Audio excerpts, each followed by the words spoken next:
Everybody, welcome to another edition of The Drop. Greg Wyshynski, Ardo Cal here with you every Monday and Thursday, wherever you get your audio podcasts as well. The NHL on ESPN, YouTube. A very fun episode for us, Wish. Later on, we have a really cool guest. Art, but make it sports. You've definitely seen his work online. So the man behind the account is going to pull the curtain and tell us exactly how the process works. And boy, is it interesting. You definitely got to check that out. We've had really good interviews on The Drop, Ardo. I would say this one is a masterpiece. It's a masterpiece because he does art, because of the art part of it. Yes. Yeah. Speaking of masterpieces, how about yet another home run schedule release video from the LA Chargers, throwing in a Yager bobbleheads reference in the middle of it all, by the way. Yeah, so they did The Sims this year. The whole video is insane. The video is as packed with internet Easter eggs as I think I've ever seen a video be packed with. And in this one, when they do the Steelers, in the corner, a cardboard box labeled Yager bobbleheads. We found them. We know where they are now. Good job on the Chargers for finally solving the mystery of the Yager bobbleheads. And there are, like you said, plenty of Easter eggs. You have to comb it second by second, and there are some pretty big ones in there. As a Jets fan, obviously, at the end, seeing Aaron Rodgers cowering in fear of a 5G tower. Oh, boy. Oh, boy, yeah. Speaking ATS, baby. Speaking of mysteries, let's answer the biggest questions of all of the second round matchups, all of which have yet to end. The teams on the verge of eliminating their opponents are 0-4 this round, Wish. They just can't end these series. They don't want to quit us. Exactly. No, we don't want to quit. And why don't we start with the Rangers? No quit in New York. I didn't even intend that to be a segue, and it just happened. Unbelievable. Okay, so it's 3-2 now. They're going to Carolina. It's funny to say this. We often say this when it's a situation like this, a team up 3-0 or 3-1, and then the other team comes back and it's 3-2 and they go back home for game 6, and then the pressure's on the team that's still up 3 in the series. Are the Rangers going to blow this? They could. Remember when we did the show in Bristol earlier this week, and I said there was absolutely nothing that happened in Game 4 of that series that should give a Rangers fan concern? Well, Peter Laviolette himself said after Game 5, I've got concerns. You know, you had players in the locker room saying, it was one bad period. The third period was a mess. And Peter Laviolette's like, no, actually, the whole game was a mess. Their power play has gone ice cold. Scoreless in 3 games for the first time since March.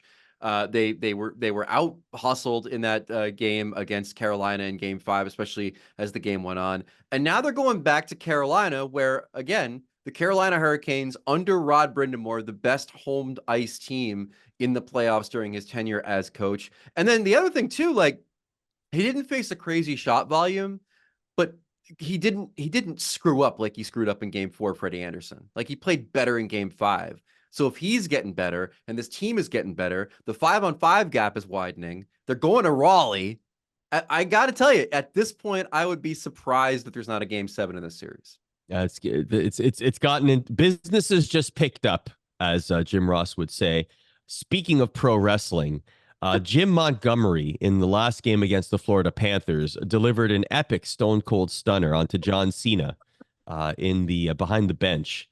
As he was pantomiming the diving antics of his opponents, allegedly.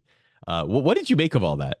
It was just silliness. It became a great meme. But the other thing that happened too, speaking of wrestling, is Paul Maurice continuing to cut heel manager promos in his post-game comments. For example, trying to explain how he motivated his team. Just thought they needed some profanity in their life. I brought some. I don't excel a lot of things in life, but me, am I good at that? You see how I did that? Okay. Listen, if you've got a talent for profanity, use it. I try to tell my kids that's why I keep cursing in front of them.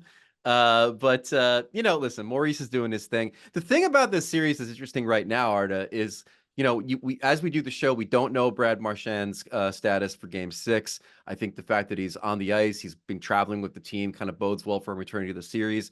Swayman played great, absolutely great in Game 5. he's still the reason they can win this series. But where do you think we are with the Panthers right now? Well, I want to know how many sips from the water bottle Brad Marchand took before anything. All right, at morning skate. Yeah, we need to know that. Boy. Yeah. Jeremy Swayman did this in the series against the Leafs. He had like multiple incredible games. He's only really had like one or two questionable games at best. Like he's still in the Conn Smythe running for me, especially if the Bruins move on, especially in the way that they will against the Florida Panthers if they do. So if they do, yeah, he's just been absolutely incredible. I'm not worried about Florida though, to be honest with you. Like I wrote about the legend and or myth of Sergei Bobrovsky this week on ESPN. You can check that story out. Like, I still think that he's had some issues in this series. I think he's still adjusting to the fact that last postseason he faced an incredible amount of shot volume and had to be the hero. He had to put on the cape every night, and now he doesn't. I do think what's interesting though is like if you think back to last year and that series against the Bruins, it was the Matthew Tkachuk series. Every single game, Matthew Tkachuk did something to influence the outcome of that game. And that has not been the case so far. And Maurice was asked about it in this press conference after game 5. So I think maybe a little bit of pressure building on Tkachuk to do something heroic in this series. And I wouldn't be surprised if it happens in a place where he had many heroic moments for the Panthers last year back in Boston for game 6. Dallas up 3-2 in their series. The Avalanche had a terrific game 5, and they show up when their backs are against the wall, and that's exactly what they did. The thing to me is that I would love for this series to go 7. I mean, let's be honest. If all of these series went 7, it would be fun for hockey fans. But when both of these teams are at their peak, it's some of the best hockey we've seen all year. Like these teams are incredible, and going back and forth the way they have, like it's highly entertaining hockey. It's a lot of fun. Interesting stat for the Avalanche. They are now 6-0 in games they enter trailing 3-1 in a series. They're the only franchise in the National Hockey League without a loss in that situation. Isn't that incredible? Wow. Wow. And by the way, only trailing 3-1 apparently 6 times in their history as well. I mean, this series took such a weird turn with the Valeri Nichushkin suspension. Yeah. We talked about him on the show earlier this week about being one of the top 10 players in the playoffs based on how well he had played with the 9 goals to lead the team. And you could tell that rocked their world in game 4. Jack Johnson being very candid afterwards about being let down and things of that nature. So they probably needed a game to get that out of their system and get that out of their minds. And they looked a lot better in game 5.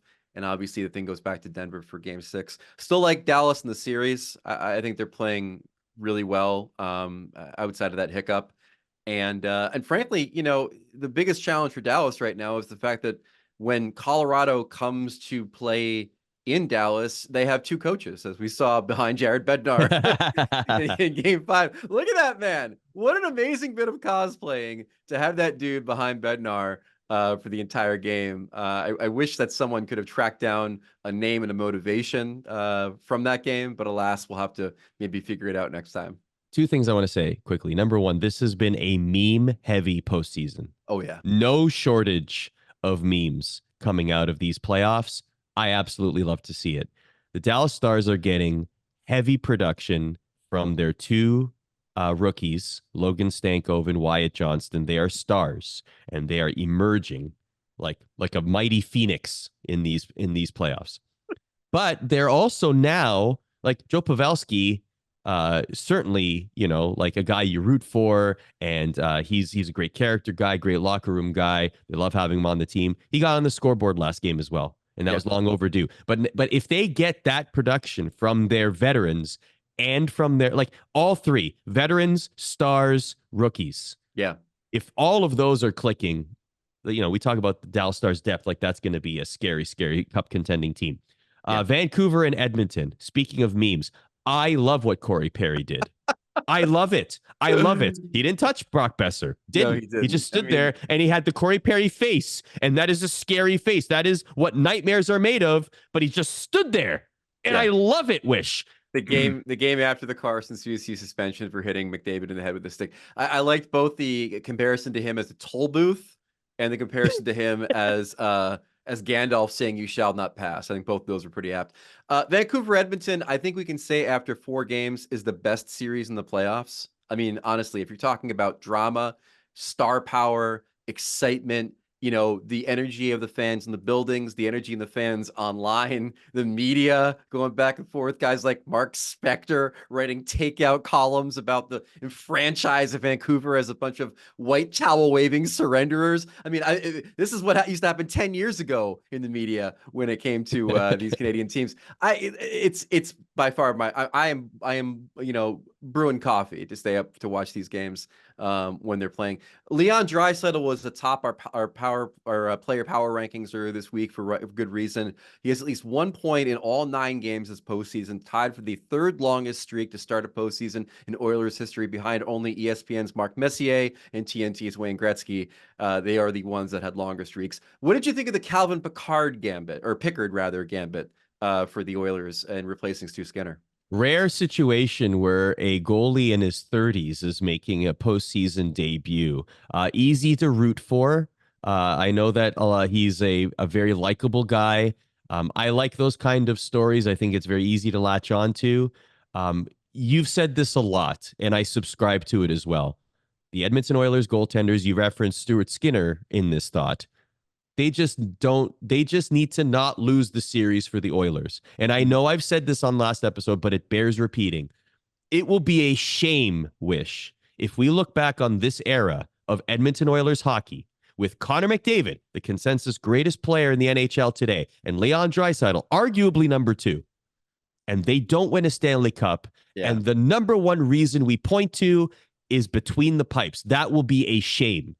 I think Chris Knobloch passed his first major test as a coach, I think, in this series, because this goalie change stabilized things, but it stabilized things in a way that said, look, what you have behind you, Edmonton Oilers, in the goal. They're not going to save the day. They're not going to morph into Dominik Hasek. Okay, so you've got to be better in front of them.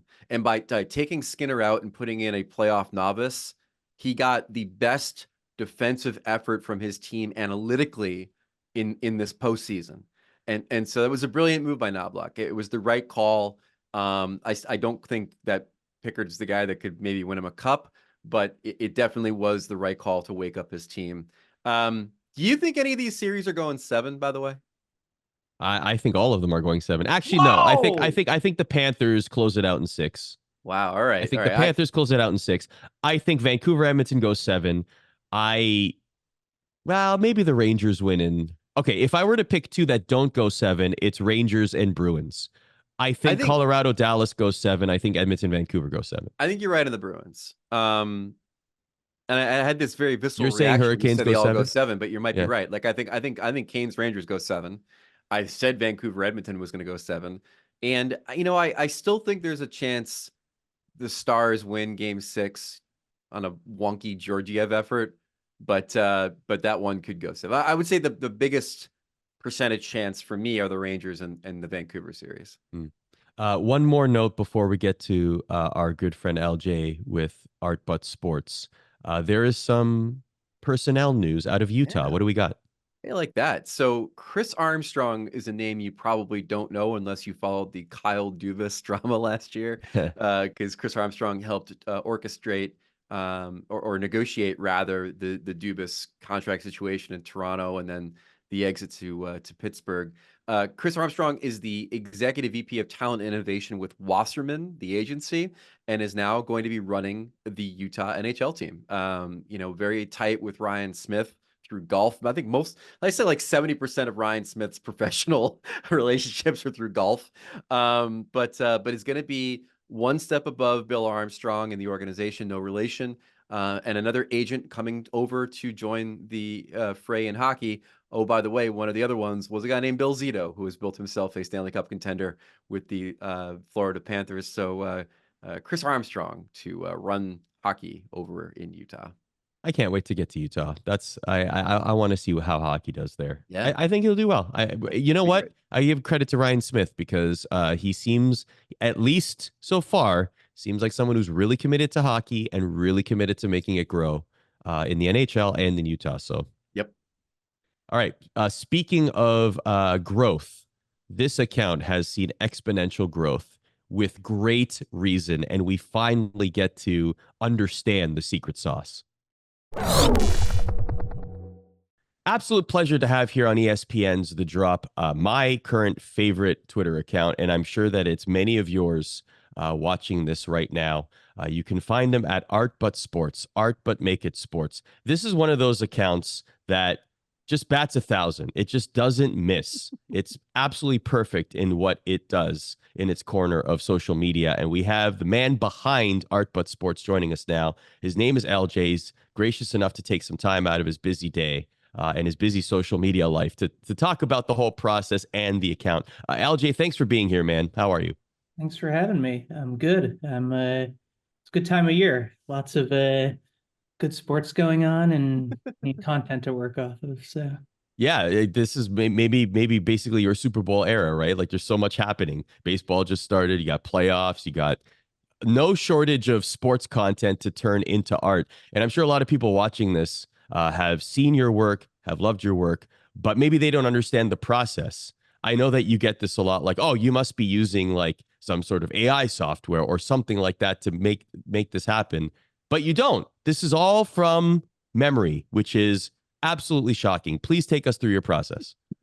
yeah, sure. Yeah, I think with the rise of ChatGPT and sort of AI being talked about every day now, it seems like people are, I want to phrase it as lobbing accusations, but sort of bringing up AI. But yeah, no, the account's been around for 4 years now, so predates any kind of AI. And yeah, I wouldn't be doing it if it was as simple as, using AI. Like, I don't know what the fun of that would be. So it's mostly just a exercise in keeping myself sharp and entertained. And now it happens to have a pretty big audience, which is cool to see. But in short, it's, seeing I guess it starts with seeing art. So I go to lots of museums and galleries and shows. Literally go photograph. I'll walk into a room and sort of get a sense of what paintings or sculptures I want to take a picture of, and then I'll compile all of them and then upload them to a massive folder that I have of photos that I've taken at other museums, and then I'll kind of study it at the end. So I'm not going to a museum and like looking intently at every piece of artwork. I just kind of get a sense of what I might want to use, and then after the fact, I'll sort of look through, and it tends to be things that kind of stand out, and ones that I sort of commit to memory. So that's sort of banked alongside just a knowledge of art history themes and artist styles and artists in general. Let's talk about some of the more famous, for lack of a better term, comparisons that you've done. This is a Brady Tkachuk getting his helmet fixed on the bench. This might be the most perfect hockey one that I've seen you do. Like there could be no better piece of art that matches this. How long did this must have, like, did you have this one right in your head? Yeah, so it's funny that you like, and this is what gets me excited talking about this stuff. Like, it's funny that you all think this one's great. Like, to me, it's like I wish I had just a little bit better version of this, because so this is a representation of a theme in art history, like the removal of the Stone of Madness. So there's a handful of different depictions of this. A lot of them are sort of at the top of the head, and a little bit like gory. And so it took me, I looked through all these different versions, and I got one that was kind of on the side, but I was a little disappointed that it like didn't quite match up, just because I know that within that, like it is a match on the theme, but I wanted it to be like a little bit closer. But yeah, that's the kind of theme in art history that you sort of see a painting or two of it and you're like, holy cow, this is so unhinged. I mean, it's not. But look at it. You have a hand. You have the exact angle. You have the facial expression. You have you have the Stone of Madness, which is signing a long-term contract to play for the Ottawa Senators. Like, you've got all of it right there. Yeah. So I mean, it ended up working. I just remember when I made this. Also, I think it's like pretty zoomed in on a much larger painting, and so like the quality of the image didn't quite work. but it's like a screenshot anyways, or Right. Right. Yeah, So exactly. so in speaking with you before this, LJ, I found it fascinating that like there's levels to this, right? Like the layers at which you are operating are fascinating. Like even just hearing you talk about this, like let's show the one with the rats in the Florida Panthers. Like this one, for example, like you're not only trying to match the visuals, right? You're trying to match the vibe, the mood. Like you're going all out. It's not just the visuals here. yeah. So it's funny. I've been waiting to use this one for like the right moment, because I don't know, it's not really a painting that you end up forgetting. Just a bunch of rats dancing around in a circle, and as I knew I'd wanted to use it for either the Panthers or I guess Marchand. Yeah. And then I went to Sotheby's a few weeks ago. It was like one of their old masters like previews, and there's a painting of a person being bitten on the hand by a rat. And so I've got like that one banked for for him if anything comes up of him, like, I don't know, attacking another player in that sort of similar view. But I also know that, and this is where I'm like a hockey fan, but I'm not nowhere close to a diehard. But I know that in Florida, like they throw rats on the ice. You know enough. Yep, exactly. Yep. And so when I saw that goal, I was like, oh, rats dancing in a circle, and it made sense. So yeah, this was one like I didn't have to like look for anything. I just knew, like, painting in my memory bank. Love it. So the Vincent Trocheck. So this one was a big topic of conversation. You rarely give explanations, and I thought it was interesting. Like I think you gave this one a lot of thought, because going back to The Simpsons, this was almost like Bart in class with the whole "I didn't do it," and everyone's turned around to him and be like, say the thing," and everyone was expecting you to do Game of Thrones on this one, I feel like, but you decided to go a different route. This one was not easy.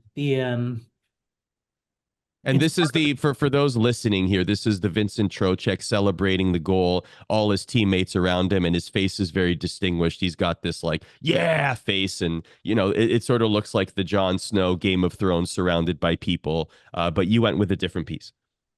Yeah, so this is one that's like a good representation of the sort of stages that at least I go through in my mind of like what I need to do. So you look at that painting, or sorry, you look at the photo, and epic photo. It's hundreds of people, I think, tagged me in it and sent it to me. I was like, all right, I have to do this one. Quite know exactly which direction I want to go with, but I know I have to get his face in some capacity.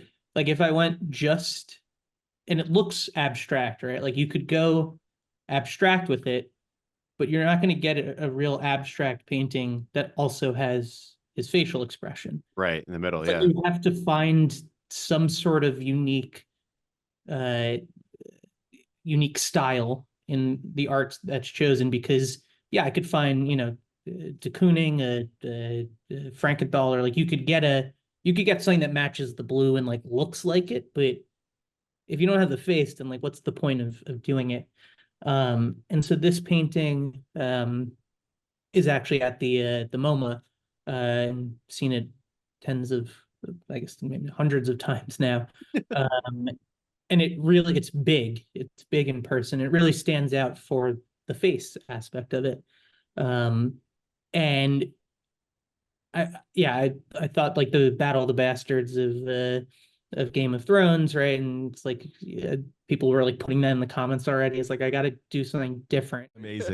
Amazing. Okay, let's put this to the test for anyone who's left that might be doubters here. We were going to start with the famous Bobby Orr flying pick. You did that with Pablo Torre already on Pablo Torre Finds Out. Go check out that interview. Has a lot of different sports pictures as well. That was a really fun interview. So we're going to start with this one. This is Jacques Plante taking off his mask. He's bloodied up. He's beaten up. Typical hockey picture. What comes to mind when you see this?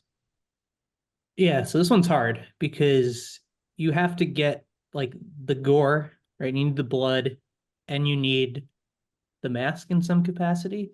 And so, I mean, at first glance, James Ensor is an artist that has a lot of paintings of people in masks, lots of like skeletons, and I don't know, he's fun. He's worth checking out. So I'd probably spend some time looking through his paintings, but I don't think he has anything with like blood as part of it. And then I think there's Lorenzo. There's a painting of a woman like holding a mask that looks like this, but again, you don't really have the blood. Part of me wants to like spend the time to find something that gets all aspects of it, versus I don't think I'd look at the image, match on someone just wearing a mask. I'd want to like try to find that other layer. All right, here's the next Miracle on one. Ice, baby. Yeah, so this is one where you probably have to match on the theme. Like on the bottom right is like very clearly Cain slaying Abel, or like Hercules slaying the Hydra. But that's not really what's happening in that, right? Because they're celebrating. Yeah. And so you'd get a really good visual match on that, but I don't think it quite plays well. Hopefully you have one that matches this one exactly. This is a very famous picture in hockey circles. He does this every photo day. This is the Brandon Tanev Scared Like a Ghost. Okay, so there's two. There's one from, and I'm going to butcher the pronunciation, the Alta Pinkofa. I can't say it. It's a museum in Munich. And then one from the Louvre. And I'm saying that because I'm going to go to my phone and pull them up, but so you can verify that I'm not like pulling up AI on my phone. So it's unique, right? Like the yelling, like that comes up all the time, but I don't know, a player looking like this is not normal. So don't say that to Brandon Tanev. Yeah. Yeah, I don't want, it's not the kind of guy that you want to probably piss off. The one from the Munich Museum has two figures that have like similar looks. So that's one of them. Oh my gosh. And then you got her. Oh my, that's great. That's great. Brandon Tanev was made for art, but make it sports. It's what we learned here. Just to put this into perspective, Wish, this took him 12 seconds. 12 seconds. Exactly. Here we go. Oh, this is good. It's not quite spot on, but he looks more sinister in that picture, in that art. And I saw it, I was like, oh my God, that guy's face. I'm gonna use that at some point. So it came in handy. Killer. LJ, this was a lot of fun. One thing I do want to shout out before we go is you're in a world where in social media, there's a lot of people stealing content, not attributing. You do a great job of that. And it's almost something that you do to a point where you're attributing the photographers and also up and coming artists and content creators. You make it a point to make sure you shine a spotlight on them. The art takes on two meanings, right? There's the fine art component, but then the sports photography is very much an art form in and of itself. And part of, what I want to do is let people discover more about the fine art aspect and, provide attribution for the artist, the name of the painting, sculpture, in a similar way where you'd have like a nameplate at a museum, but then also like there's an artist behind the image that's being captured. And I think it's pretty important to highlight that person or those people that end up sort of contributing to having something that comes together. Shout out Bruce Bennett, baby. Getty Images. Let's go. Let's go. And the Mooney shot who took the Trocheck picture. Yeah, there's been some great ones. LJ, we appreciate you pulling the curtain a little bit and showing us your process. It's unbelievable and something that is extremely difficult to replicate and very unique and a lot of fun. And like I said, man, you bat 1,000 on social media, which is uncanny. So we appreciate you taking time with us here on The Drop and continued success. We look forward to more hockey ones too. Yeah, thanks guys. Appreciate you having me. Thanks to LJ for joining us here on The Drop. From art to fashion, the New York Football Giants released their new uniforms. Wish, as a Jets fan, your thoughts? They stole them from Montreal.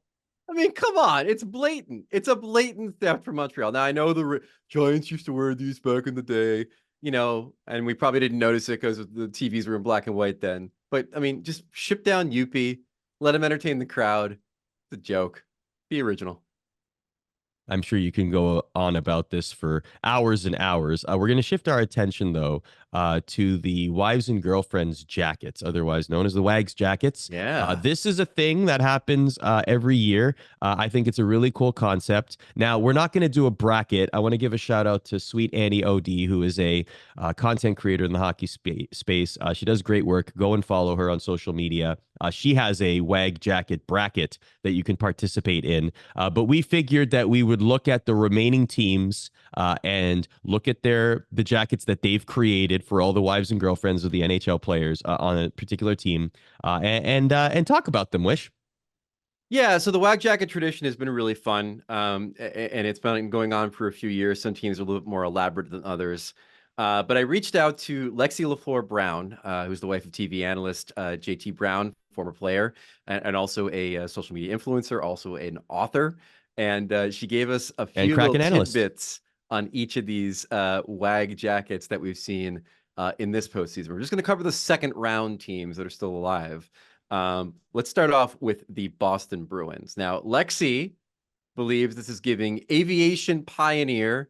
It's giving disappearance over the Pacific. It's giving Amelia Earhart. Now, I think these are pretty stylish. I think they're pretty dope. A good bomber jacket never hurts. But that is the take on this one. What do you say about these jackets? I love bomber jackets, so I'm all in on this for sure.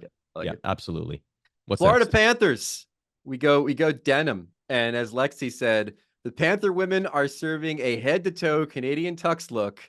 And for that, I thank them. You're Canadian. How do you feel about the Canadian tuxedo thing? Fashionable in all occasions, from going to the gym to a wedding. I like it a lot. I really like the number and team name on the back as well. Very stylish. Very good. Colorado Avalanche. Lexi says, born to bowl, forced to wag. Bowling jackets are dope. I listen, I am not an athlete, as you guys know. I have thought on occasion in the past about joining a bowling team for the only reason that I would want to A, name a bowling team, and B, get a sweet bowling jacket. So I respect these. This looks like a starter jacket too. Maybe if we can see the front, there it is. Yeah, so I'm a fan of the outlandish, colorful, bombastic starter jacket look. So I like these a lot. The Dallas Stars always bring it with their playoff WAG jackets. Lexi says, Shrek, Hulk, the sassy M&M, and the Dallas Stars WAG jackets. The color green never misses. The thing I love about this, the font on the back, Arda, that is straight up early 90s ESPN2 extreme numbering.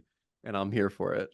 Also very Pantera. Dun dun Dallas dun Stars. I love it. I love Lexi's the sassy green M&M. Love it. My wife's knowledge base of the Dallas Stars right now is the Dallas Stars chant that they do when they score goals. Oh, it's the best. Best goal horn in hockey. I'll be over in another room and I'll just hear her be like, Dallas Stars.